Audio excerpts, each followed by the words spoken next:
સરદાર વલ્લભભાઈ પટેલની 150મી જન્મજયંતિ વર્ષની ઉજવણીના ભાગરૂપે કરમસદથી શરૂ થયેલી રાષ્ટ્રીય એકતા યાત્રા ગઈકાલે વડોદરા શહેરમાં પ્રવેશી હતી। શહેરમાં એક દિવસના વિશેષ રાત્રિ રોકાણ બાદ આજે સવારે યાત્રાએ ફરીથી આગળ પ્રયાણ કર્યું હતું।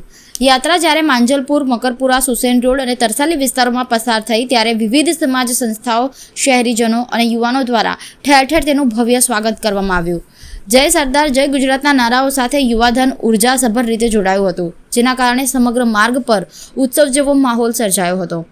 રાષ્ટ્રીય એકતાનું પ્રતીક બનેલી આ પદયાત્રા મેટ્રોપોલિટન શહેરમાં દરેક સમાજને જોડતી એક વિશેષ કડી બની રહી છે। યાત્રા આગળ વધતી જાય તેમ શહેરવાસીઓમાં ઉત્સાહ વધતો જોવા મળી રહ્યો છે। સરદાર પટેલની 150મી જન્મજયંતિને સમર્પિત આ પદયાત્રા આણંદથી કેવડિયા સુધી યોજાઈ રહી છે। આજે યાત્રા સુસેન રોડ અને તરસાલી વિસ્તારમાં પહોંચતા સ્થાનિકોએ પુષ્પવર્ષા કરીને આવકાર્યો હતો। આ ખાસ પ્રસંગે કેન્દ્રીય મંત્રી મનસુખ માંડવિયા સહિતના મંત્રીમંડળના સભ્યો અને મહાનુભાવો પણ યાત્રામાં જોડાયા હતા।